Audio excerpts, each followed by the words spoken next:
तीसरा अध्याय सेनापतियों सहित महिषासुर का वध।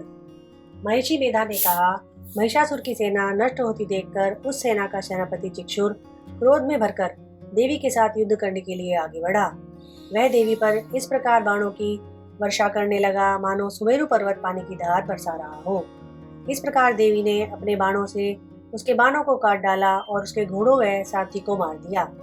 साथ ही उसके धनुष और उसकी अत्यंत ऊंची ध्वजा को भी काट कर नीचे गिरा दिया। उसका धनुष कट जाने के पश्चात उसके शरीर के अंगों को भी अपने बाणों से बीन दिया। धनुष, घोड़ों और सारथी के नष्ट हो जाने पर वह असुर ढाल और तलवार लेकर देवी की तरफ आया। उसने अपनी तीक्ष्ण धार वाली तलवार से देवी के सिंह के मस्तक पर प्रहार किया और बड़े वेग से देवी की बाईं भुजा पर वार किया, किंतु देवी की बाईं भुजा को छूते ही उस दैत्य की तलवार टूटकर दो टुकड़े हो गई। इसी दैत्य ने क्रोध में भरकर शूल हाथ में लिया और उसे भद्रकाली देवी की ओर फेंका। देवी की ओर आता हुआ वह शूल आकाश में गिरते हुए सूर्य के समान प्रज्वलित हो उठा। उस शूल को अपनी ओर आते देखकर देवी ने भी शूल छोड़ा और महाअसुर के शूल के 100 टुकड़े कर दिए और साथ ही महाअसुर के प्राण भी हर लिए। चिक्षुर के मर जाने पर देवताओं को दुख देने वाला चामर नामक दैत्य हाथी पर सवार होकर देवी से लड़ने के लिए आया और उसने आने के साथ ही शक्ति से प्रहार किया, किंतु देवी ने अपनी हुंकार से ही उसे तोड़कर पृथ्वी पर डाल दिया।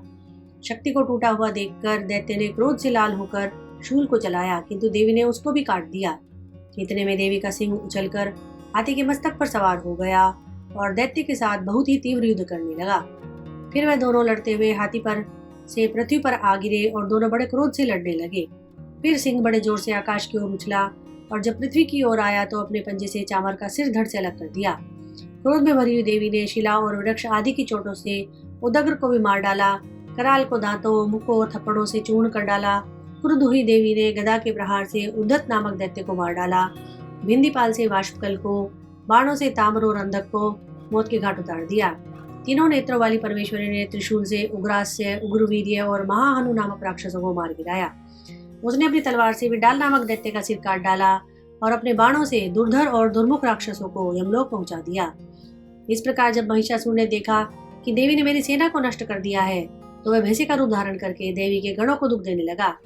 उन गणों में से कितनों को उसने मुक्के प्रहार से, कितनों को खुरों से, कितनों को पूंछ से और कितनों को सींगों से, बहुतों को दौड़ने के वेग से, अनेकों को सिंहनाद से, कितनों को चक्कर देकर और कितनों को श्वास वायु के झोंकों से पृथ्वी पर गिरा दिया।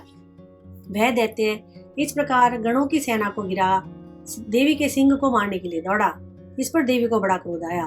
उधर दैत्य भी क्रोध में भरकर धरती को खुरों से खोदने लगा और सिंहों से पर्वतों को उखाड़ उखाड़ कर धरती पर फेंकने लगा और मुख से शब्द करने लगा। महिषासुर के वेग से चक्कर देने के कारण पृथ्वी क्षुब्ध होकर फटने लगी। उसकी पूंछ से टकराकर समुद्र चारों ओर फैलने लगा। हिलते हुए सिंहों के आघात से मेघ खंड खंड हो गए और श्वास से आकाश में उड़ते हुए पर्वत फटने लगे।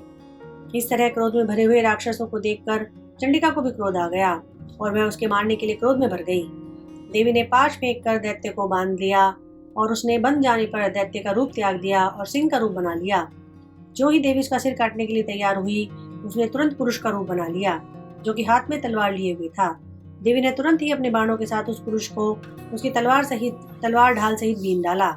इसके पश्चात वह हाथी के रूप में दिखाई देने लगा और अपनी लंबी सूंड से देवी के सिंह को खींचने लगा और गर्जने लगा। देवी ने अपनी तलवार से उसकी सूंड काट डाली। तब राक्षस ने एक बार फिर भैंसे का रूप धारण कर लिया और वह पहले की तरह चर अचर जीवों सहित समस्त त्रिलोकी को व्याकुल करने लगा। इसके पश्चात क्रोध में भरी हुई देवी बारंबार उत्तम मधु का पान करने लगी और लाल लाल नेत्र करके हंसने लगी। उधर बलवीर्य तथा मद से क्रुद्ध हुआ दैत्य भी गरजने लगा। अपने सिंगों से देवी पर पर्वतों को फेंकने लगा। देवी अपने बाणों से उसके फेंके हुए पर्वतों को चूर्ण करती हुई बोली, ओ मूढ़, जब तक मैं मधुपान कर रही हूँ तब तक तू गरज ले। इसके पश्चात मेरे हाथों तेरी मृत्यु हो जाने पर देवता गरजेंगे। महर्षि मेधा ने कहा। यूं कहकर देवी उछलकर उस दैत्य पर जा चढ़ी और उसको अपने पैर से दबाकर शूल से उसके गले पर आघात किया। देवी के पैर से दबने पर भी दैत्य अपने दूसरे रूप से अपने मुख से बाहर आने लगा। अभी वह आधा ही बाहर निकला था कि देवी ने अपने प्रभाव से उसे रोक लिया। जब वह आधा निकला हुआ दैत्य युद्ध करने लगा तो देवी ने अपनी तलवार से उसका सिर काट डाला। इसके पश्चात सारी राक्षसी सेना हाहाकार करती हुई वहां से भाग खड़ी हुई और सब देवता अत्यंत प्रसन्न हुए तथा ऋषियों महर्षियों सहित देवी की स्तुति करने लगे। गंधर्व राज गान करने लगे और अप्सराएं नृत्य करने लगी। बोला दुर्गा माता की जय।